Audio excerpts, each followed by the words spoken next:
Jurnalistik. Apa itu jurnalistik?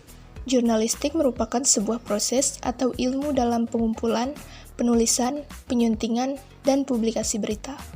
Jurnalistik berasal dari kata journal, yang artinya catatan harian atau catatan tentang peristiwa sehari-hari atau surat kabar.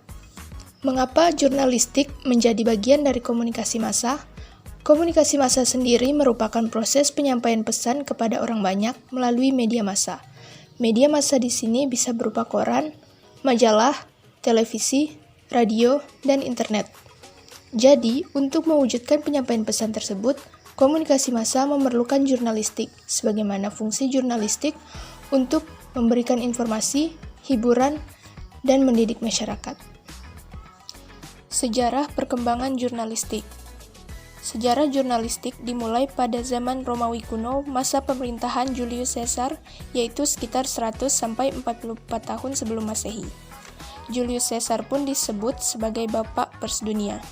Pada masa pemerintahannya, Julius Caesar memerintahkan agar hasil sidang dan kegiatan anggota Senat setiap hari diumumkan pada papan pengumuman yang disebut Acta Diurna. Dari kata Acta Diurna inilah, secara harfiah kata jurnalistik berasal, yakni kata diurna yang dalam bahasa Latin berarti harian atau setiap hari. Sejak saat itu dikenal para diurnari yang bekerja membuat catatan hasil rapat dari Acta Diurna. Kegiatan penyebaran informasi melalui tulis-menulis semakin meluas pada masa peradaban Mesir, ketika masyarakatnya menemukan teknik pembuatan kertas dari serat tumbuhan yang bernama papirus. Setelah itu, penyebaran informasi tertulis maju sangat pesat sejak mesin cetak ditemukan oleh Johannes Gutenberg. Surat kabar cetak pertama terbit dan beredar di Cina dengan nama King Pao pada tahun 911 Masehi. Sedangkan surat kabar cetak yang pertama kali terbit teratur setiap hari adalah Oxford Gazette di Inggris pada tahun 1665 Masehi. Surat kabar ini kemudian berganti nama menjadi London Gazette.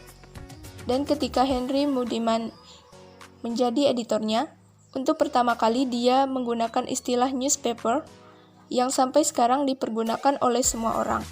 Seiring berkembangnya teknologi, proses produksi berita pun ikut berkembang pesat.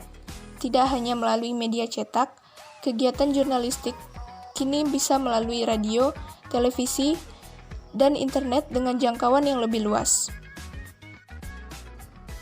Fungsi pers menurut Pasal 6 Undang-Undang Nomor 40 Tahun 1999. Yang pertama, memenuhi hak masyarakat untuk mengetahui. Yang kedua, menegakkan nilai-nilai dasar demokrasi, mendorong terwujudnya supremasi hukum dan hak asasi manusia, serta menghormati kebinekaan. Yang ketiga, mengembangkan pendapat umum berdasarkan informasi yang tepat, akurat, dan benar. Yang keempat, melakukan kritik, koreksi, dan saran terhadap hal-hal yang berkaitan dengan kepentingan umum. Yang terakhir, memperjuangkan keadilan dan kebenaran. 4 teori pers. Yang pertama ada authoritarian theory. Di teori ini, pers bertugas untuk mendukung dan membantu politik pemerintah yang berkuasa untuk mengabdi kepada negara. Pers tidak boleh mengkritik alat-alat negara dan penguasa. Pers jenis ini berada di bawah pengawasan dan kontrol pemerintah.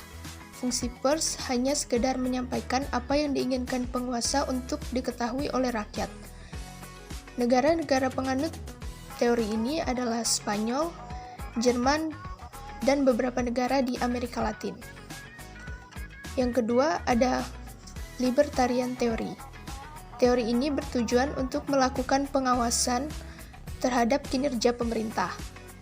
Pers liberal memiliki anggapan bahwa pers harus memiliki kebebasan yang seluas-luasnya. Hal ini bertujuan untuk membantu manusia dalam mencari kebenaran.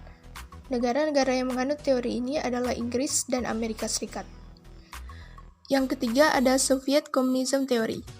Dalam teori ini, pers berperan sebagai alat pemerintah dan bagian integral negara. Media massa harus tunduk pada pemerintahan. Fungsi pers di sini adalah sebagai alat untuk melakukan indoktrinisasi massa yang dilancarkan oleh partai. Negara yang menganut teori ini adalah Rusia dan Korea Utara. Yang terakhir ada Social Responsibility Theory. Dalam teori ini, pers diberikan kebebasan, namun kebebasan tersebut dibatasi oleh dasar moral dan etika serta harus disertai kewajiban untuk bertanggung jawab kepada masyarakat. Kebanyakan dari negara-negara Asia menganut teori ini, termasuk Indonesia.